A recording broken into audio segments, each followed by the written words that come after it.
আসসালামু আলাইকুম। সংবাদে আপনাদের সবাইকে স্বাগত জানাচ্ছি। আমি ফিরোজ তোহা। শুরুতেই আরবে কেবলস সংবাদ শিরোনাম। বাংলাদেশের সর্বশেষ গুরুত্বপূর্ণ আপডেট সংবাদে আপনাকে স্বাগত। শুরুতেই সংবাদ শিরোনাম, পরে বিস্তারিত। শুরুতেই জানাবো, ছাত্রদল নেতার চাঁদা দাবির কল রেকর্ড ভাইরাল। পঞ্চগড়ের দেবীগঞ্জে খালিদ মাহমুদ সৈকত নামে এক ছাত্রদল নেতার একটি কল রেকর্ড সামাজিক যোগাযোগ মাধ্যমে ভাইরাল হয়েছে। 2 মিনিট 7 সেকেন্ডে ওই ফোনালাপে বিকাশ নামে এক ব্যক্তির কাছে পিকনিকের জন্য চাঁদা দাবির কথা শোনা গেছে। আজ ফেসবুকে তার ওই চাঁদা দাবির কল রেকর্ডটি ছড়িয়ে পড়ে। এরপর জানাবো, নির্যাতনে বেহুশ তারপরও পেটাতো ওসি। পতিত আওয়ামী লীগ সরকারের সময়ে পুলিশি নির্যাতনের ভয়াবহ রূপ দেখেছে হাটহাজারী মাদ্রাসার সাবেক ছাত্র মাওলানা আবদুল্লাহ। মিথ্যা স্বীকারোক্তি আদায়ের জন্য গ্রেপ্তারের পর থেকেই তার উপর অমানসিক নির্যাতন চালায় শেখ হাসিনার পেটুয়া বাহিনী। এদিকে ছাত্র শিবিরের নেতার বিরুদ্ধে ছাত্রলীগ সংশ্লিষ্ট অপপ্রচার। ছাত্রলীগের রাজনীতির সঙ্গে সম্পৃক্ততার অভিযোগ এনে ঢাকা বিশ্ববিদ্যালয়ের ছাত্র শিবিরের তথ্য প্রযুক্তি সম্পাদক আব্দুল মাহমুদের নামে অপপ্রচার চালাচ্ছে ঢাকা বিশ্ববিদ্যালয় কেন্দ্রীয় ফেসবুক পেজে ক্রিমিনাল ডিউ। এ ধরনের অভিযোগকে তিনি পাত্তাই দেননি। জানাবো, ত্যাগ স্বীকারে প্রস্তুত থাকার আহ্বান সেনাপ্রধানের। দেশের সাথে যে কোনো ধরনের ত্যাগ স্বীকারে প্রস্তুত থাকতে সেনা সদস্যদের প্রতি আহ্বান জানিয়েছেন সেনাপ্রধান জেনারেল ওয়াকারুজ্জামান। এদিকে দেয়ালে লেখা শেখ হাসিনাতেই আস্থা লিখে বিপদে ছাত্রলীগ কর্মী। বগুড়া শেরপুরে বিভিন্ন দেয়ালে দেয়ালে জয় বাংলা শেখ হাসিনায় আস্থা, সমন্বয়করা মৃত্যুর জন্য প্রস্তুত থাও ইত্যাদি লেখার অভিযোগে জনি ইসলাম 23 নামে নিষিদ্ধ ঘোষিত ছাত্রলীগের এক কর্মীকে গ্রেপ্তার করে পুলিশে সোপর্দ করেছে স্থানীয়রা। বিকেলে কুসুম্বি ইউনিয়নের বনমরিচা গ্রাম থেকে তাকে আটক করা হয়। এবং সর্বশেষ জানাবো, শেখ হাসিনার আমলে উচ্চ প্রবৃদ্ধি ছিল ভুয়া বলেন ড ইউনূস। অভ্যুত্থানে ক্ষমতাচ্যুত সাবেক প্রধানমন্ত্রী শেখ হাসিনার আমলে যে উচ্চ প্রবৃদ্ধি দেখানো হয়েছিল তা ছিল ভুয়া বলে জানিয়েছেন অন্তর্বর্তীকালীন সরকারের প্রধান উপদেষ্টা ড মোহাম্মদ ইউনূস। একই সঙ্গে তিনি বলেছেন, বিশ্ব কেন শেখ হাসিনার দুর্নীতি নিয়ে প্রশ্ন তোলেনি। প্রিয় দর্শক, এতক্ষণ শুনছিলেন সংবাদ শিরোনাম, এবারে বিস্তারিত। তবে তার আগে বন্ধুরা, অনুরোধ থাকবে সংবাদটিতে একটি লাইক দিন। এই চ্যানেলে আপনি নতুন হয়ে থাকলে আমাদের সংবাদটি দেখতে দেখতে চ্যানেলটি সাবস্ক্রাইব করে রাখুন। কমেন্ট করে বন্ধুরা আপনার মূল্যবান মতামত জানিয়ে দিন আপনি বিশ্বের কোন দেশ থেকে বা বাংলাদেশের কোন স্থান থেকে আমাদের সংবাদটি দেখছেন এবং শুনছেন। এবারে বিস্তারিত।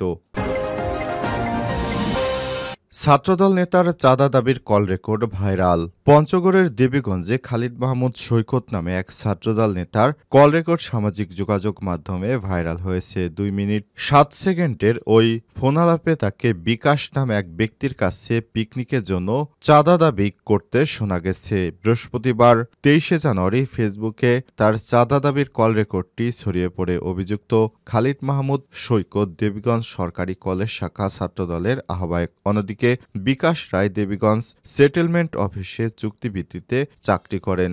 ভাইরাল হওয়া ওই ফোনালাপে খালিদ মাহমুদ সৈকতকে বলতে শোনা যায়, আমি ওনাদের সঙ্গে কথা বলেছি, আপনারা এই বিষয়ে সবকিছু জানেন। এখন ওনারা বলতেছে 31 নাইটের পিকনিকে একটা পার্টি দিতে হবে।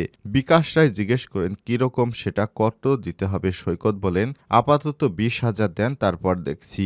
বিকাশ রায় প্রত্যুত্তরে বলেন, আচ্ছা ভাই, আমি তো বললাম আমার তো ওইরকম সামর্থ্য নাই। এরপর সৈকতকে বলতে শোনা যায়, আমি আপনার পক্ষ নিয়েই কথা বলছি। আমি প্রথমে বলেছি আর এখন কত বললাম, আমি নিজে এখন নমনীয় হয়ে গেছি। প্রথমে আমি 50 বলেছিলাম, এরপর আপনার কারণে আমি টাকার পরিমাণ কমিয়েছি। তার মানে আমি আপনার পক্ষ নিয়েই কথা বলছি।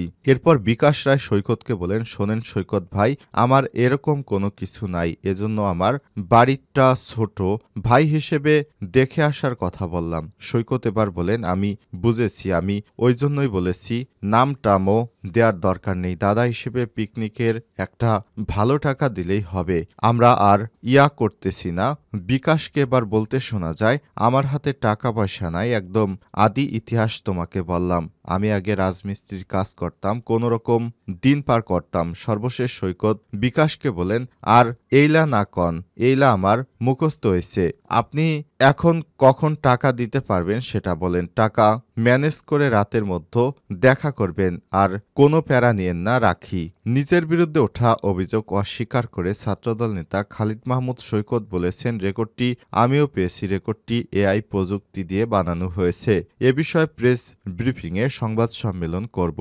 এদিকে সৈকতের অভিযোগ অস্বীকার করল বিকাশ রায়। অডিও ক্লিপটির সত্যতা নিশ্চিত করেছেন। বিষয়টি তাদের মধ্যে সমঝোতা হয়েছে বলেও জানান। বিকাশ রায় বলেন, আমি সেটেলমেন্টের কাজ করে থাকি, অনেক দুর্নীতি অনিয়ম করেছি, এজন্য প্রথমে 2 লাখ টাকা চাঁদা দাবি করে আস্তে আস্তে আমি টাকা না দিতে চাইলে এক পর্যায়ে 20,000 টাকা চাই, আমি কোনো টাকাই দেইনি। ফোন কল ফাঁসের বিষয়ে পঞ্চগড় জেলা ছাত্রদলের সভাপতি তারিকুজ্জামান তারেক বলেছেন, ছাত্রদল থেকে অপকর্ম করার কোনো সুযোগ নেই। বিষয়টি তদন্ত করে সত্যতা পেলে কঠোর সাংগঠনিক ব্যবস্থা গ্রহণ করব। নির্যাতনে বেহুশ তারপরও পেটাত ওসি রফিক। পতিত আওয়ামী সরকারের সময় পুলিশি নির্যাতনের ভয়াবহ রূপ দেখেছেন হাটহাজারী মাদ্রাসার সাবেক ছাত্র মাওলানা আসাদুল্লাহ। মিথ্যা স্বীকারোক্তি আদায়ের জন্য গ্রেপ্তারের পরই তার উপর শুরু হয় অমানসিক নির্যাতন। রিমান্ডে নিয়ে চালানো হয় বর্বর শারীরিক নির্যাতন। হ্যান্ডকাপ আর পায়ে ডান্ডাবেরি পরিয়ে বেদম মারধরে নাক মুখ দিয়ে ফেনা বের হচ্ছিল, তখনও তার উপর নতুন করে শুরু হয় পিটুনি। প্লাস দিয়ে তার নখ উপড়ে ফেলা হয়, সুই ঢুকানো হয়, কারেন্টে শক দেওয়া হয়। 13টি মামলায় কয়েক দফায় 11 দিন রিমান্ড ছাড়াও 16 মাস কারাজীবনও ছিল তার অনেক কষ্টের। হাটহাজারীর সাবেক ওসি রফিকুল ইসলামের নেতৃত্বে চলে সব নির্যাতন। হেফাজতে ইসলাম বাংলাদেশের হাটহাজারী উপজেলা সাংগঠনিক সম্পাদক হিসেবে বিভিন্ন ইস্যুতে ওই এলাকায় সোচ্চার থাকায় তরুণ আলেম ওলামা আসাদুল্লাহর উপর নির্যাতনের মাত্রাটা বেশি ছিল বলে মনে করেন তিনি। শুধু নিজের উপর নয়, তার 2 ভাইকেও গ্রেপ্তার ও রিমান্ডে নিয়ে নির্যাতন করা হয়। তার বাড়িঘর, ব্যবসা প্রতিষ্ঠানে হামলা, লুটপাটের পাশাপাশি বাকি 2 ভাইকেও বাড়িছাড়া করা হয়। সন্তানদের উপর এই অত্যাচার বৃদ্ধি। বাবা স্ট্রোক করে প্যারালাইজড হয়ে আছেন, এখন শয্যাশায়ী তার মা। সার্বিকভাবে অনেকটা নিঃস্ব ও বিপর্যস্ত হয়ে পড়েছে তার পরিবার। মাওলানা আসাদুল্লাহ বলেন, হেফাজতে ইসলাম এবং সংগঠনটির মরহুম আমির আল্লামা জুনায়েদ বাবুনগরীর গতিকে থামিয়ে দেওয়ার পরিকল্পনা ছিল আওয়ামী লীগ সরকারের। এরই অংশ হিসেবে বিভিন্ন উস্কানিমূলক কথাবার্তা বলে আওয়ামী লীগের তৎকালীন প্রধানমন্ত্রীর নির্দেশে আমাদের দলের নেতাকর্মীদের উপর এক পৈশাচিক নির্যাতন চালিয়েছিল বিগত ফ্যাসিস্ট সরকার। ছাত্র শিবিরের নেতার বিরুদ্ধে ছাত্রলীগ সংশ্লিষ্ট অপপ্রচার। ছাত্রলীগের রাজনীতির সঙ্গে সম্পৃক্ততার অভিযোগ এনে ঢাকা বিশ্ববিদ্যালয়ের ছাত্র শিবির ও তথ্যপ্রযুক্তি সম্পাদক আব্দুল আল মামুনের নামে অপপ্রচার চালাচ্ছে ঢাকা বিশ্ববিদ্যালয়ের কেন্দ্রীয় ফেসবুক পেজ ক্রিমিনালস ডিউ। তবে এ ধরনের অভিযোগের কোনো সত্যতা নেই বলে জানিয়েছে ভুক্তভোগী সেই শিবির নেতা আব্দুল আল মাহমুদ। বুধবার ঢাবি শাখা ছাত্র শিবিরের পূর্ণাঙ্গ কমিটি ঘোষণা হলে ক্রিমিনালস ডিউ নামক ফেসবুক পেজ থেকে আব্দুল আল মাসুদকে শহীদ সার্জেন্ট জহুরুল হল ছাত্রলীগের উপপ্রচার সম্পাদক বলে প্রচার করা হয়েছিল।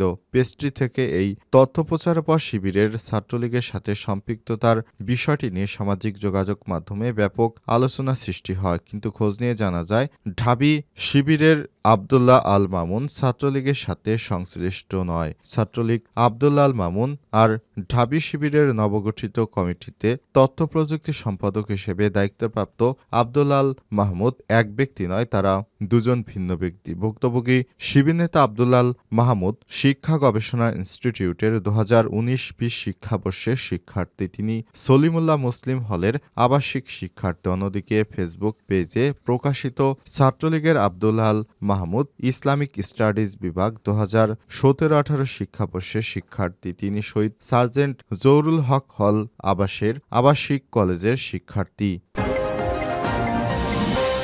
ত্যাগ স্বীকার প্রস্তুত থাকার আহ্বান সেনাপ্রধানের। দেশের সাথে যেকোনো ত্যাগ স্বীকারে প্রস্তুত থাকতে সেনা সদস্যদের প্রতি আহ্বান জানিয়েছেন সেনাপ্রধান জেনারেল ওয়াকারুজ্জামান। বৃহস্পতিবার 23 জানুয়ারি চট্টগ্রাম সেনানিবাসে ইস্ট বেঙ্গল রেজিমেন্টাল সেন্টারের শহীদ এম.আর. চৌধুরী প্যারেড গ্রাউন্ডে ঐতিহ্যবাহী ইস্ট বেঙ্গল রেজিমেন্টের 17তম কর্নেল অব দ্য রেজিমেন্ট অভিষেক অনুষ্ঠানে সব কথা বলেন তিনি। বাহিনীর সক্ষমতা নিয়ে ওয়াকারুজ্জামান বলেছেন, কয়েক বছর বছর ধরে বাংলাদেশ সেনাবাহিনীতে আধুনিক প্রযুক্তি নির্ভর ও যুদ্ধোপযোগী যুদ্ধাস্ত্র সরঞ্জাম সংযোজনের মাধ্যমে বাহিনীর সক্ষমতা বাড়ানো হয়েছে। সেনাপ্রধান বলেছেন, সেনাবাহিনীর সক্ষমতা আরও বাড়াতে ইঞ্জিনিয়ার্স ডিফেন্স ইন্ডাস্ট্রির কাজ চলমান রয়েছে। সেনাবাহিনী যুদ্ধ উপযোগী ও আধুনিক যুদ্ধাস্ত্র সরঞ্জামের যোগানে আমি সচেষ্ট থাকব। সদস্যদের বীরত্ব নিয়ে সেনাপ্রধান বলেছেন, ইস্ট বেঙ্গল রেজিমেন্ট প্রত্যেক সদস্য তাদের উপর অর্পিত দায়িত্ব সর্বোচ্চ পেশাদারিত্বের সঙ্গে পালন করবে এবং প্রয়োজনে দেশের জন্য জীবন উৎসর্গ করতেও দ্বিধাবোধ করবে না। এই অনুষ্ঠানে মধ্য দিয়ে কর্নেল অবসরপ্রাপ্ত দ্য রেজিমেন্ট হিসেবে সেনাবাহিনী প্রধান সামরিক রীতি অনুযায়ী ঐতিহ্যবাহী ইস্ট বেঙ্গল রেজিমেন্টের অভিভাবকত্ব গ্রহণ করেন। এর আগে সকালে সেনাবাহিনী প্রধান প্যারেড গ্রাউন্ডে পৌঁছলে সামরিক রীতি অনুযায়ী আনুষ্ঠানিক অভিবাদন জানানো হয় এবং ইস্টবেঙ্গল রেজিমেন্টের একটি চৌকস দল গার্ড অব অনার প্রদান করেন সেনাবাহিনী প্রধান জেনারেল ওয়াকারুজ্জামানকে।